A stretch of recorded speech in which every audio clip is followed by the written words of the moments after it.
What's going on, guys? JSGC here, and we are here for another England match review. Where the hell do we start with this game? I don't know, but England have won a penalty shootout, everybody. If you weren't aware, you've been living under a rock and you're living in England and you don't know about this. Basically, England won a penalty shootout. Now, if you remember back in my preview, I said, should I go with my heart, should I go with my head? My heart was telling me that England would win. My head was telling me draw and going on to penalties, 1-1. Absolutely spot on. So my tip is, you're thinking it, go with it. There we go. So first up, wanted to say that I thought that Harry Maguire was absolutely excellent in this game. There weren't many positives for either side, if I'm honest, but Harry Maguire was one of them. I've been quite worried about Harry Maguire going into these, into the latter stages when you're going up against quality opposition. Fantastic in this game. Jordan Henderson and Ashley Young, I thought, were also very good in this game. Now, making judgments upon what happened on the game, I thought that Colombia overall looked more comfortable on the ball, particularly in the second half, in my opinion. They looked to have grown more confidence in there. 77% pass completion rate for them, though. However, England having 80%, quite close, both having over 500 passes per in the game. But the game did go on for 120 minutes. The game was very scrappy, if I'm honest with you. Not a lot of chances here and there. I mean, Colombia had a couple of shots straight at Jordan Pickford. But in terms of it, England having similar amount of shots to what Colombia did. Similar amount of clearances, similar amount of blocks, similar amount of crosses into the ball, interceptions, etc, etc. This was a very even game, with the stats suggesting that this really could have gone either way. England just edging the possession too, having 52% compared to Colombia's 48%.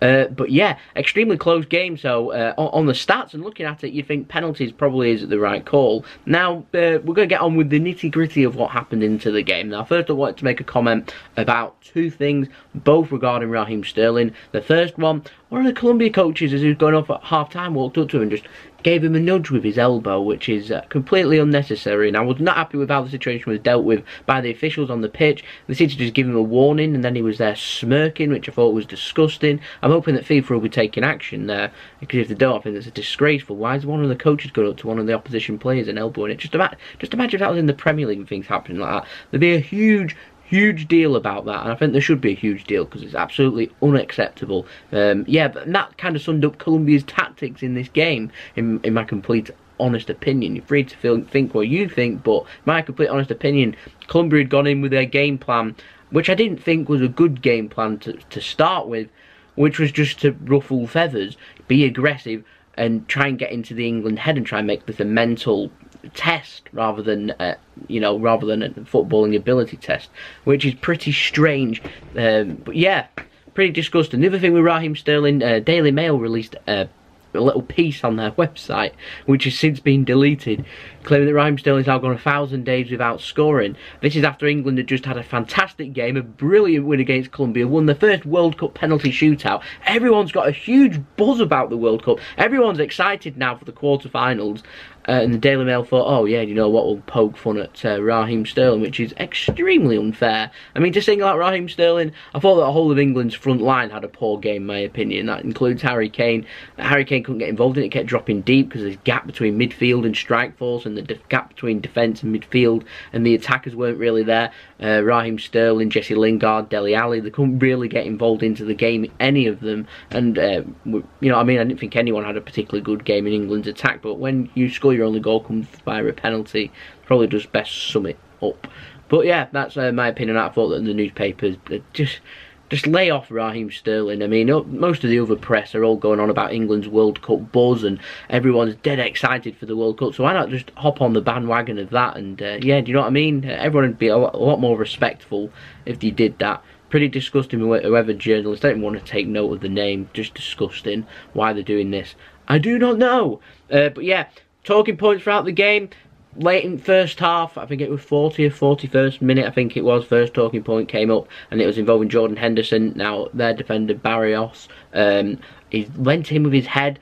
There was a free kick given, Trippier was taking it, and he leant in with his head onto the chest, around this area here, of Jordan Henderson. Then he's gone in with his head like this, barging him like that, then has lifted his head up like that, and then put his head onto his chin basically, and then Jordan Henderson's chucked himself to the ground to make sure that the referee knows what he has to go and look at. Yeah, and then VAR goes and has a look at it and then makes a decision for the referee to give him a yellow card. Now, bump looks quite deliberate to me. Go and check it out if you haven't seen it. Just leaned his head, then just bump. There we go, I know what I'm doing. Yeah, that's their tactics. It was pretty stupid tactics. He's lucky not to have seen red, and I agree with what Mark Clattenburg said on the ITV punditry. I think it was at half-time. It'd have been interesting. That's obviously VAR's decision that's made that decision. They're not in charge of the game though. The referee's always in charge, and it'd have been interesting to have seen what the referee thought of him, because the referee was too busy sorting out the wall and all of the pushing and shoving going on at the other end of the wall. He's not seen that. So surely VAR should have said to the referee, go and have a look at it. Do you think that's a red or do you think it's a yellow card? It'd have been interesting if the referee had given a yellow card. We'd have to have accepted it, but why VAR's decided to make the decision is a bit strange, and I agree with Mark Clattenburg that really we should have been gone to the screen and had a look at it. There we go. There's other England players calling for that too. They've been criticised for that, by the way, in Colombia. I've been checking out what they're saying. They're not happy with England's tactics, chucking themselves to the ground and cheating, which it's hard to disagree. England were chucking themselves to the ground at times, but when the player's nutting you in the chin, you're going to, because I can rest assured that if England players nutted one of their players in the chin, they'd go down too and they'd want a red card. So yeah, I think it's one of those 6 of one, half a dozen of the other. Now then, going to the second half, corner comes in from Trippier, and Carlos Sanchez, for some reason, is grappling with Harry Kane. Harry Kane's got hold of his shorts, he's got hold of his shirt, he has 1 go, 2 goes, 3 goes, eventually Harry Kane goes to the ground. It's just so obvious. It's reminiscent of the Tunisia and the Panama game. Why are they wrestling with the England players? They're struggling to deal with England sending an extra man in for the corners. England weren't that strong on the set pieces, I didn't think, in this game. However, we still managed to get a penalty, lovely tucked away by Harry Kane. Just wanted to say that off camera, out of the view of the referee, with all the Colombia players, they go and surround the referee. Every time a decision was given against them, they went and shouted in the referee's face. 3, 4 players going around him, while the other couple of players were there seen kicking the turf around the penalty spot, trying to ruffle it up, tampering with the pitch. That's what we were dealing with. So, yeah, you can understand everyone's relief when we've actually knocked this country out for doing such a thing. It's terrible. Yeah, I think that Colombia's better approach would have been just to have played the normal game. They'd probably have beaten us, if I'm honest with you. But I don't know why they've taken up doing that one. They must have been missing James Rodriguez. They were lacking something, I thought, yesterday, and I think they were probably lacking that. I thought the referee were poor in this game too, for both sides. I think that Colombia should have had at least 1 player sent off. I think should have had more players on yellow cards too, crowding the referee all the time there. You know what I mean? Each time they go up to them, dissent. They did it numerous times. If easily had a red for that, ruffling up the penalty spot while that's not being spotted. Fairly sure you can't tamper with the pitch. Keeps getting on and on and on. But there we go. England, they're into the into the quarterfinals, out of the last 16, won their first actual match in a knockout round, I think, since 2006. Absolutely crazy, that one, isn't it? But yeah, I thought that the referee should have been stronger there. But there we go. You do expect a little bit better of the referee. I mean, World Cup last 16, these are the best referees that are on display. I didn't think we had the best referee yesterday, like I said, for either sides. Yeah, but then into the second half, Colombia ended up getting more involved into the game. England's legs started to look a little bit tired. I feel like England were just delaying their substitutions, waiting to see how this game panned out. Don't want to start taking attackers off the defenders. Then end up conceding, end up in a predicament, so they ended up looking a little bit tired. And then just had a couple of tame efforts at Jordan Pickford, which I was fearful of him making a gaff, but he didn't, so fair credit there. Then Uribe, he had a brilliant half-volley shot, brilliantly saved, absolutely worldy save from Jordan Pickford in the 92nd minute to tip it round the post and give Colombia their first corner. We all know where she's coming. Harry Maguire's won every single header that's been going in the game. Then all of a sudden, cross comes in from the corner. Mina manages to beat Harry Maguire, towers over him, nods it into the ground. Absolutely fantastic header. Kieran Trippier trying to readjust his body to head it, ends up hitting the top of his head rather than this bit forehead to clear it, and ends up bouncing off top at crossbar and into the back of the net. And we were all absolutely gutted. Honestly, the whole country was in heartbreak. Everyone was just absolutely gutted. All momentum was with Colombia. They had a good first half of extra time, I thought, but didn't really do a lot. Then England managed to get involved. Again, England didn't really do much in the second half of extra time, but they did manage to have one shot, Danny Rose just going wide. England a lot better in the second half. I felt like England picked up a bit of confidence. We saw the momentum swing right towards Colombia. England were just pegging it back, pegging it back, pegging it back, and managed to get on top towards the end. But yeah, ultimately it went to penalties, and everyone's just dreading penalties. Everyone knew what was coming, but so Falcao went up first, he scored, then Harry Kane scored, then Cuadrado scored, then Rashford scored, then Muriel scored for them, and then the inevitable Jordan Henderson, which was well saved by Ospina. I thought it weren't a bad penalty at all.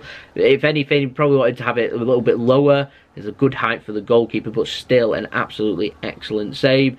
So England under a lot of pressure then, and then Uribe ended up missing his penalty, ended up hitting the underside of the crossbar and bouncing clear. There's just a little bit of luck that England deserved in this game towards the end. Trippier ended up taking a really cool penalty, and then Bakker missed with an absolutely fantastic save. Jordan Pickford guessing the right way, ended up sticking out his hand, getting a big hand onto Bakker's penalty, and ended up saving the shot. Poor penalty from Bakker, I thought. And then Dyer steps up, and his penalty weren't great either, but managed to get a fingertip on it. Ospina did. Remember that goal that Tunisia scored from the penalty spot past Jordan Pickford, where he got a hand onto it? Exact similar penalty here from Eric Dyer, but it ended up going in and no one cares. We're there in the quarter-finals. We've got a match against Sweden. Bring on Sweden. Sweden's been strong in this World Cup campaign. I'm taking nothing for granted, let's be honest. I'm not going to get ahead of myself and start saying semi-finals, finals. I demand that England win the competition. I'm not. I just want a good performance. Gareth Southgate gave a lovely interview after the game. If you haven't seen it, go and check it out. Very levelled head, very respectful, and he said he was just thinking about Sweden, which is how it should be. We should all be thinking about winning this match with Sweden, then moving on to the next game. So hopefully we can come out on top and we can have a semi-final for the first time in my lifetime. The country is starting to go a little bit crazy. Do you blame us? Absolutely not. We're all crazy about football. So there's been the review. I'm ecstatic. I'm sure everyone else is ecstatic. So if you enjoyed the video, don't forget to leave a big thumbs up. Commiserations to Colombia. But England ended up coming out on top. I felt like there was a little bit of justice due to some quite dirty tactics. But that's my summary. Leave in the comments your opinions on the game. I'll see you all again for the next England preview for the quarter-final against Sweden, which will probably be up on Friday. So don't forget to check that out. Don't forget to check out my social media links. They're in the description below. I'll leave up my links to my second channel, my partner channel, Mixy Do Mixology. I'll leave them up at the end of the video. You go check them out. And I'll see you all again. So don't forget to like and subscribe. We're waiting for 1,000 subscribers, so subscribe. Notifications on daily football videos. So I'll see you all again tomorrow. It's been JSGC. I hope you all have a wonderful rest of your day. Make sure you try and recover in time for Saturday for that match against Sweden. My heart rate still isn't returned back to normal just yet. I don't care. I'll see you then. Peace. Ciao for now.